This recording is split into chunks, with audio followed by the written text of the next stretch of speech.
O Senhor esteja convosco. Ele está no meio de nós. Proclamação do Evangelho de Jesus Cristo segundo Marcos. Glória a vós, Senhor. Naquele tempo, os fariseus e alguns mestres da lei vieram de Jerusalém e se reuniram em torno de Jesus. Eles viam que alguns dos seus discípulos comiam o pão com as mãos impuras, isto é, sem as terem lavado. Com efeito, os fariseus e todos os judeus só comem depois de lavar bem as mãos, segundo a tradição recebida dos antigos.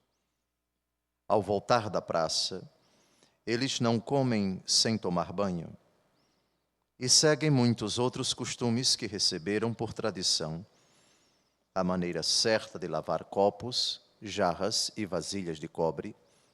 Os fariseus e os mestres da lei perguntaram então a Jesus: por que os teus discípulos não seguem a tradição dos antigos, mas comem o pão sem lavar as mãos?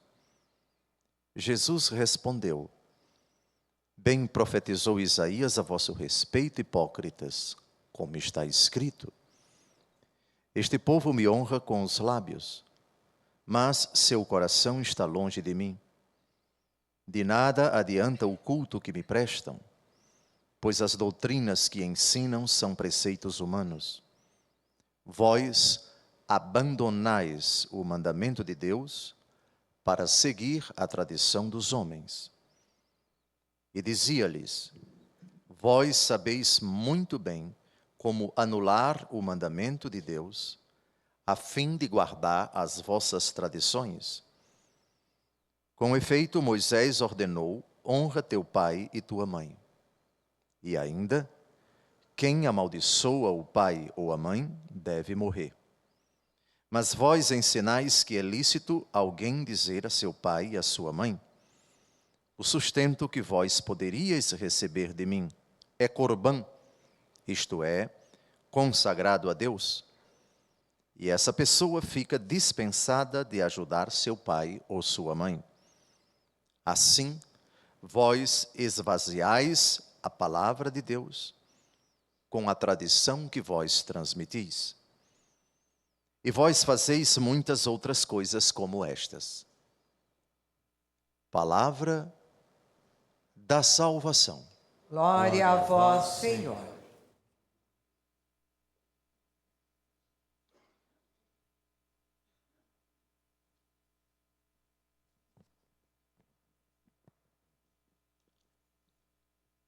A criação é a primeira linguagem que Deus utiliza para se comunicar com os homens.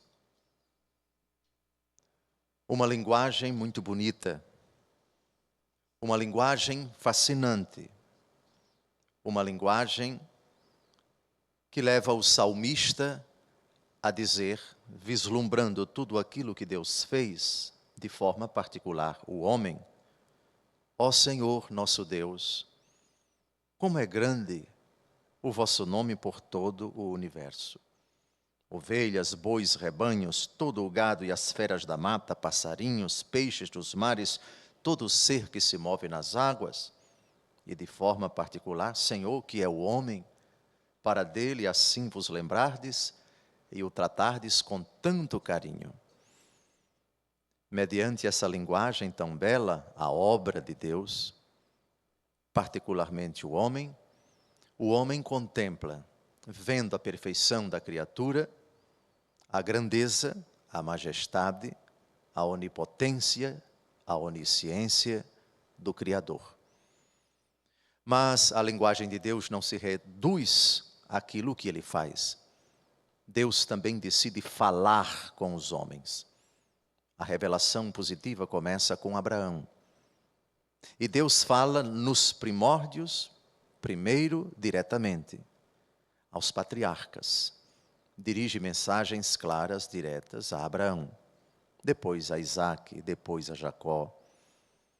O povo vai para o Egito depois que Jacó constitui 12 filhos que se tornam os patriarcas das 12 tribos de Israel. Israel se torna uma nação numerosa no Egito. E muito tempo depois, conduzida por Moisés até as portas da terra prometida, tarefa que Deus confia a Josué, introduzir o povo. E depois de muitos anos, a terra conquistada, a terra onde jorram leite e mel, Israel agora se sedimenta e vai ser preparada por Deus para a chegada do Messias. Então surgem os profetas, aqueles instrumentos de Deus que Ele escolhe para falar em nome dEle. Ao longo de toda a história de Israel, particularmente na época dos profetas, nós temos a linguagem de Deus mediante a pregação dos homens, a mensagem dos homens que fazem as vezes de Deus. E temos então de geração a geração a transmissão oral da vontade de Deus aos homens. Daí se fala de tradição ou transmissão, que é a passagem de mensagens, de doutrinas, a voz de Deus, que é levada de pai para filho, de filho para neto, de neto para bisneto.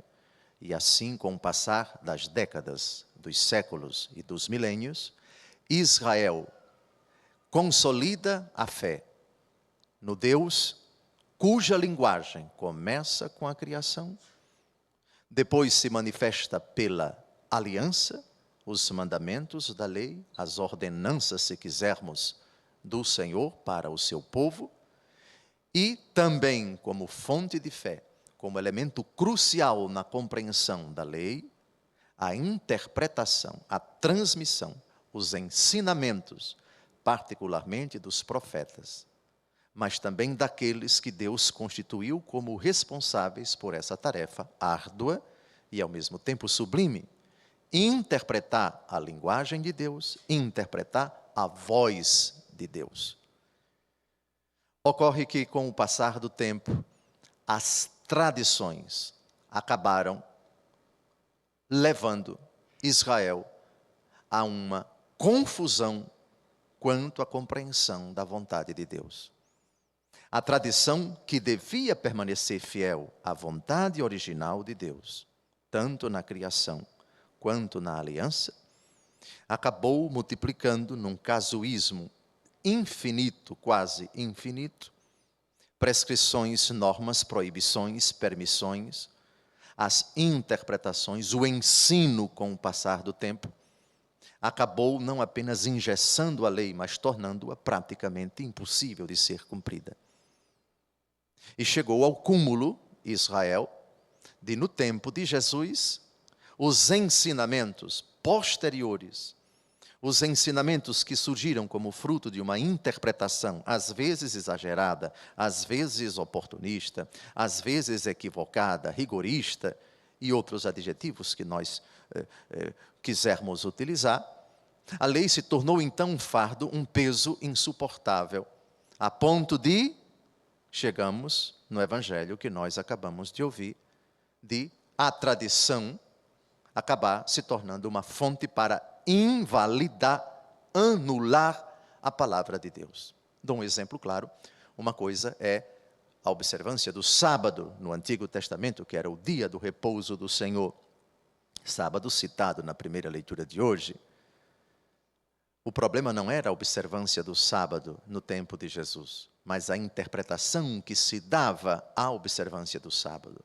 Ao ponto de uma certa tradição dizer, não é lícito a você curar uma pessoa, ajudar uma pessoa, cuidar de uma pessoa necessitada em dia de sábado, porque você vai fazer esforço.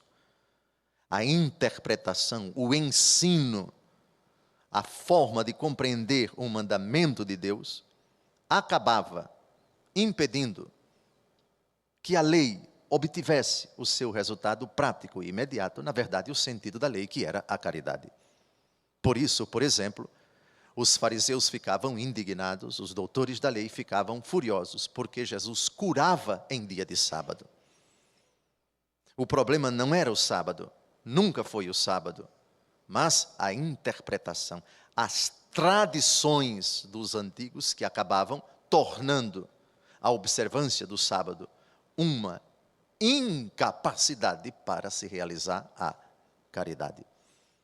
E dentre muitos outros ensinamentos, como o evangelho que nós acabamos de ouvir. O mandamento de Deus diz honrar pai e mãe. Mas vocês, interpretando esse texto, encontram uma forma de anular o mandamento de Deus. E diz que é lícito alguém dizer a seu pai e sua mãe: o sustento que vós receberíeis de mim é corbã, isto é, consagrado a Deus. Assim eu não estou mais obrigado a ajudar os meus pais, porque o dinheiro, porque os recursos que eu devia para cumprir o quarto mandamento, que é honrar pai e mãe, dirigir para os meus pais, eu vou dar para o templo. E essa pessoa fica dispensada de ajudar seu pai ou sua mãe. Assim vós esvaziais a palavra de Deus com a tradição que vós transmitis. E vós fazeis muitas outras coisas como estas. Com o passar do tempo, a palavra de Deus, escrita nos oráculos, nos profetas, não se torna problema. Nunca foi problema. Deus e sua vontade nunca foram problemas para Israel. O problema é a interpretação equivocada, esdrúxula, absurda, que com o passar do tempo foi se acumulando. Ou seja, o mandamento de Deus é esse, mas a interpretação que nós damos é essa. Portanto, vocês têm que seguir a nossa interpretação. E interpretações que por vezes eram até contraditórias com a vontade do Senhor. Nós não podemos viver sem tradições. A tradição faz parte da nossa vida. A tradição significa a transmissão de valores, de doutrinas, de ensinos com o passar dos tempos. Isso faz parte da história da humanidade. Valores, culturas, tradições, costumes, em todos os povos. Isso é um dado inquestionável. O problema é que, do ponto de vista da fé, quando essa realidade acaba conflituando, acaba impedindo, engessando a palavra de Deus a ponto de esvaziá-la. Por favor, versículo 13 do Evangelho de hoje, vós esvaziais a palavra de Deus. Versículo 8, vós abandonais o mandamento de Deus para seguir a tradição dos homens.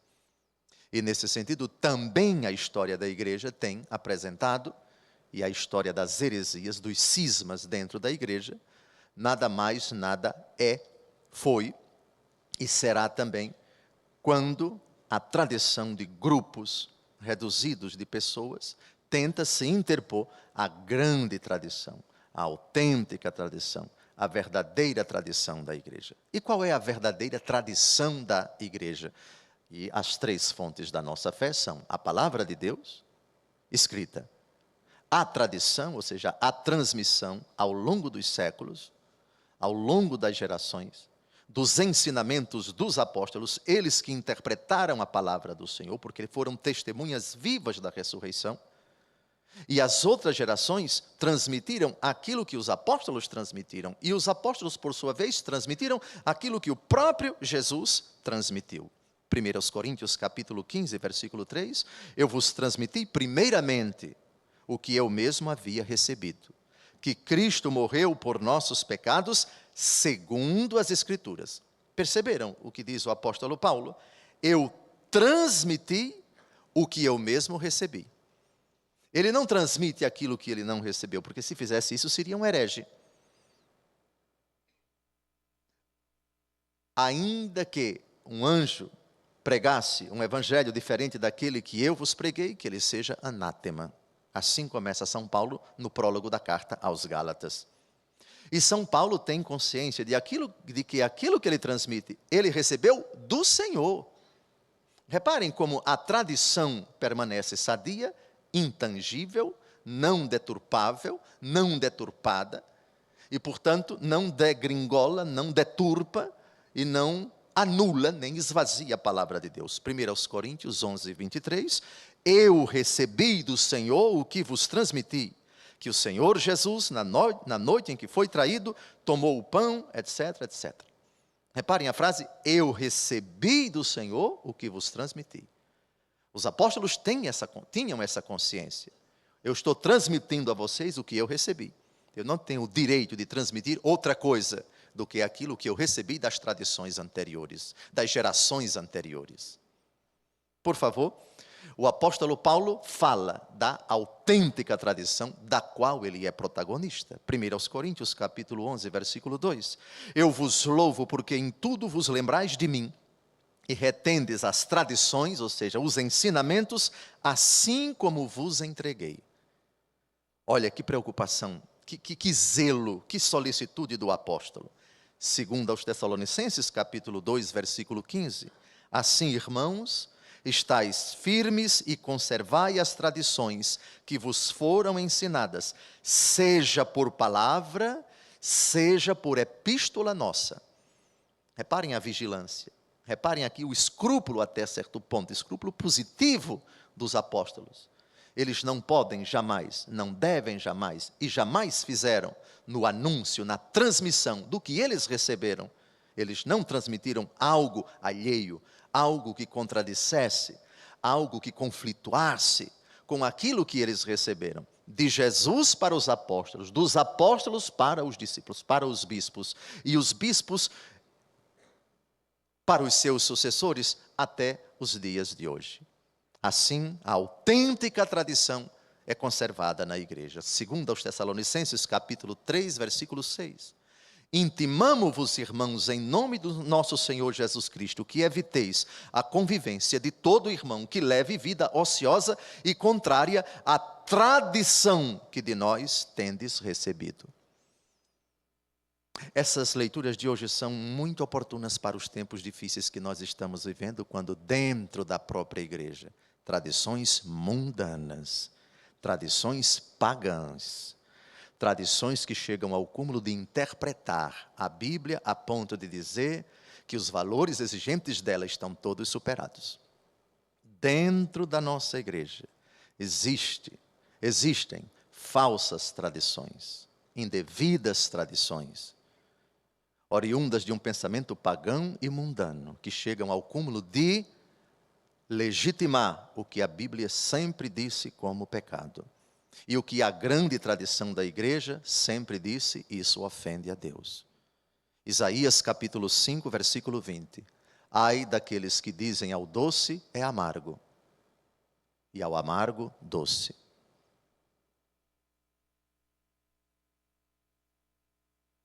Tome muito cuidado com as tradições nocivas, danosas, dentro da nossa igreja. Buscai sempre a fidelidade à palavra de Deus. Lembrem-se da advertência de Jesus aos escribas hipócritas, chamados por ele de hipócritas. Vós abandonais o mandamento de Deus para seguir a tradição dos homens.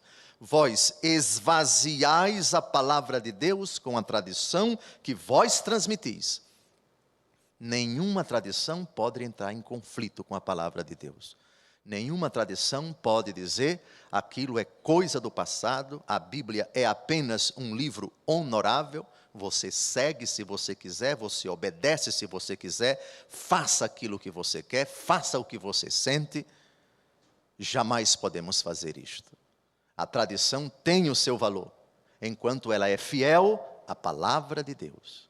A palavra de Deus é norma suprema. A tradição também é fonte de fé, contanto que ela seja fiel à pregação dos apóstolos, à pregação da grande tradição da igreja, que por sua vez sempre foi fiel à santa palavra de Deus. Louvado seja nosso Senhor Jesus Cristo.